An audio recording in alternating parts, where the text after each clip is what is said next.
नमः। जय माता दी। राधे राधे। आप सभी भक्तों पर माता रानी की कृपा सदा सर्वदा बनी रहे। भक्तों, अब हम दुर्गा सप्तशती के चौथे अध्याय की शुरुआत करेंगे। प्रेम से बोलिए जय माता दी। इस अध्याय में आप रसपान करेंगे इंद्र आदि देवताओं द्वारा देवी की स्तुति। महर्षि मेधा बोले, देवी ने जब पराक्रमी दुरात्मा महिषासुर को मार गिराया और असुरों की सेना को मार दिया, तब इंद्र आदि समस्त देवता अपने सिर तथा शरीर को झुकाकर भगवती की स्तुति करने लगे। जिस देवी ने अपनी शक्ति से यह जगत व्याप्त किया है और जो संपूर्ण देवताओं और महर्षियों की पूजनीय है, उस अंबिका को हम भक्ति पूर्वक नमस्कार करते हैं। वह हम सबका कल्याण करे। जिस अतुल प्रभाव और बल का वर्णन भगवान विष्णु, शंकर और ब्रह्मा भी नहीं कर सकते, वही देवी संपूर्ण जगत का पालन करने के लिए अशुभ भय का नाश करे। पुण्य आत्माओं के घरों में तुम स्वयं लक्ष्मी रूप में हो और पापियों के घरों में तुम अलक्ष्मी रूप हो। तत्कुल में उत्पन्न होने वालों के लिए लज्जा रूप होकर उनके घरों में निवास करती हो। हम उस दुर्गा भगवती को नमस्कार करते हैं। हे देवी, इस विश्व का पालन करो। हे देवी, हम तुम्हारे अचिंत्य रूप का किस प्रकार वर्णन करें। असुरों का नाश करने वाले भारी पराक्रम तथा समस्त देवताओं और दैत्यों के विषय में जो तुम्हारे पवित्र चरित्र है, उनको हम किस प्रकार वर्णन करें। देवी, त्रिगुणात्मिका होने पर भी तुम संपूर्ण जगत की उत्पत्ति का कारण हो। हे देवी, भगवान विष्णु, शंकर आदि देवता किसी ने तुम्हारा पार न पाया। तुम सबकी आश्रय रूप हो। यह संपूर्ण जगत तुम्हारा ही अंश रूप है, क्योंकि तुम सबकी आदिभूत प्रकृति हो। हे देवी, तुम्हारे जिस नाम के उच्चारण से संपूर्ण यज्ञों में सब देवता तृप्त लाभ करते हैं, वह स्वाहा तुम ही तो हो। इसके अतिरिक्त तुम पितरों की तृप्ति का कारण हो, इसलिए देव आपको स्वाधा कहते हैं। हे देवी, वह विद्या जो मोक्ष को देने वाली है, जो अचिंत्य महाज्ञान स्वरूपा है, तत्वों का सार को बस में करने वाले, संपूर्ण दोषों को दूर करने वाले, मोक्ष की इच्छा वाले मुनिजन जिसका अभ्यास करते हैं, तुम ही हो। तुम वाणी रूप हो और दोष रहित ऋण यजुर्वेदों की तथा उद्गीत और सुंदर पद पाठ वालों की तथा सामवेद की खजाना रूप हो। तुम भगवती हो। इस विश्व की उत्पत्ति एवं पालन के लिए तुम वार्ता के रूप में प्रकट हुई हो और तुम संपूर्ण संसार की पीड़ा हरने वाली हो। हे देवी, जिससे सारे शास्त्रों को जाना जाता है, वह मेधा शक्ति तुम ही हो और दुर्गम भवसागर से पार करने वाली नौका भी तुम ही हो। लक्ष्मी रूप हो। विष्णु भगवान के हृदय में निवास करने वाली और भगवान महादेव द्वारा सम्मानित गौरी देवी तुम ही हो। मंद मुस्कान वाले, निर्मल पूर्णचंद बिंब के समान और उत्तम स्वर्ण की मनोहर कांति से कमनीय तुम्हारा मुख को देखकर भी महिषासुर क्रोध में भर गया। यह बड़े आश्चर्य की बात है। और हे देवी, तुम्हारा यही मुख जब क्रोध से भर गया, उदय काल के चंद्रमा की भांति लाल हो गया और तनी हुई भौहों के कारण विकराल रूप हो गया। उसे देखकर भी महिषासुर के शीघ्र प्राण नहीं निकल गए। यह बड़े आश्चर्य की बात है। आपके कुपित मुख के दर्शन करके भला कौन जीवित रह सकता है। हे देवी, तुम हमारे कल्याण के लिए प्रसन्न हो। आपके प्रसन्न होने से इस जगत का अभ्युदय होगा और जब आप क्रोध हो जाती है तो कितने ही कुलों का सर्वनाश हो जाता है। यह हमने अभी अभी जाना है, जबकि आपने महिषासुर की बहुत बड़ी सेना को देखते देखते मार दिया। हे देवी, सदा अभ्युदय प्रताप देने वाली तुम जिस पर प्रसन्न हो जाती हो वही देश में सम्मानित होते हैं। उनके धन यश की वृद्धि होती है। उनका धर्म कभी शिथिल नहीं होता है और उनके यहाँ अधिक पुत्र, स्त्रियां और नौकर होते हैं।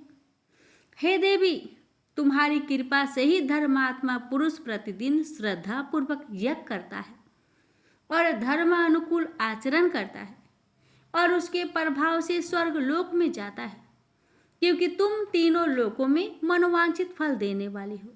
माँ दुर्गे, तुम स्मरण करने पर संपूर्ण जीवों के भय नष्ट कर देती हो और शिथिल चित्त बालों के द्वारा चिंतन करने पर उन्हें और अत्यंत मंगल देती हो। हे दरिद्र, दुख व भय हरने वाली देवी, तुम्हारे सिवा दूसरा कौन है? आपका चित्त सदा दूसरों के उपकार में लगा रहता है। हे देवी, तुम शत्रुओं को इसलिए मारती हो कि उनके मारने से दूसरों को सुख मिलता है। वह नरक में जाने के लिए चिरकाल तक पाप करते रहे हो, किंतु तुम्हारे साथ युद्ध करके सीधे स्वर्ग को जाएं, इसलिए ही तुम उनका वध करती हो। हे देवी, क्या तुम दृष्टिपात मात्र से समस्त असुरों को भस्म नहीं कर सकती? अवश्य ही कर सकती हो। तुम्हारा शत्रुओं को शस्त्र के द्वारा मारना इसलिए है कि शत्रु के द्वारा मरकर स्वर्ग लोक में जावे। इस तरह से हे देवी, उन शत्रुओं के प्रति भी तुम्हारा विचार उत्तम है। हे देवी, तुम्हारे उग्र खड्ग की चमक से और त्रिशूल के अग्रभाग की कांति के समूह से असुरों की आंखें नहीं फूटी।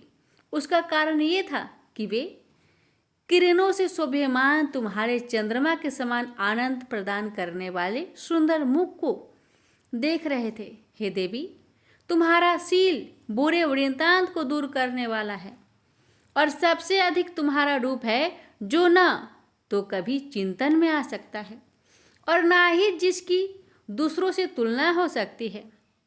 तुम्हारा बल व पराक्रम उनका विनाश कर चुके थे। इस तरह आपने शत्रुओं पर भी दया प्रकट की है। हे देवी, तुम्हारे बल की किसके साथ बराबरी की जा सकती है? तथा शत्रुओं को भय देने वाला इतना सुंदर रूप भी और किसका है? हृदय में कृपा और युद्ध में निष्ठुरता, ये दोनों बातें तीनों लोकों में केवल तुम ही में दिखने में आया है।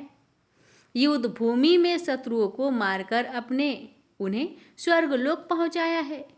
इस तरह तीनों लोकों की तुमने रक्षा की है तथा उन उन्मत्त असुरों से जो हमें भय था उसको भी तुमने दूर किया है। तुमको हमारा नमस्कार है। हे देवी, तुम शूल तथा खड्ग से हमारी रक्षा करो तथा घंटे की ध्वनि और धनुष की टंकार से हमारी रक्षा करो। चंडिके, आप अपने शूल को घुमाकर पूर्व, पश्चिम, दक्षिण तथा उत्तर दिशा में हमारी रक्षा करो। तीनों लोकों में जो तुम्हारे सौम्य रूप है तथा घोर रूप है उनसे हमारी रक्षा करो तथा इस पृथ्वी की रक्षा करो। अंबिके, आपके कर पल्लवों में जो खड्ग, शूल और गदा आदि शोभा पा रहे हैं उन सब से हमारी रक्षा करो।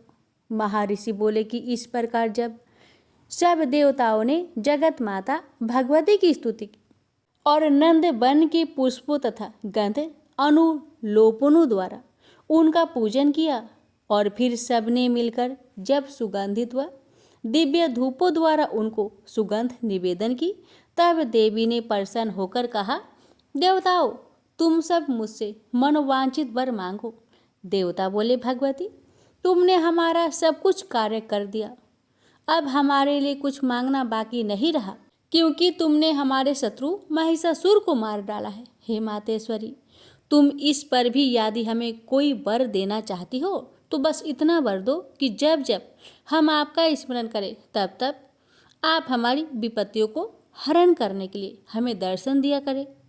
अंबिके, जो कोई तुम्हारी स्तुति करे तुम उनके वित्त, समृद्धि और वैभव देने के साथ ही उनकी धन और स्त्री आदि संपत्ति बढ़ाए और सदा हम पर प्रसन्न रहे।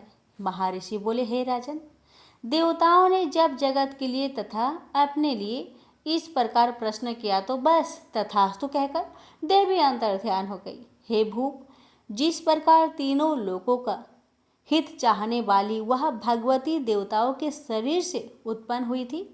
वह सारा वृत्तांत मैंने तुमसे कह दिया है और इसके पश्चात दुष्ट असुरों तथा शुभ निशुभ का वध करने और सब लोगों की रक्षा करने के लिए जिस प्रकार गौरी देवी के शरीर से उत्पन्न हुई थी, वह सारा वृत्तांत मैं यथावत वर्णन करता हूँ। प्रेम से बोलिए जय माता दी। प्यारे भक्तों, अब हम अगला अध्याय कल के वीडियो में सुनेंगे। माता रानी की कृपा आप सभी पर सदा सर्वदा बनी रहे। जय माता दी।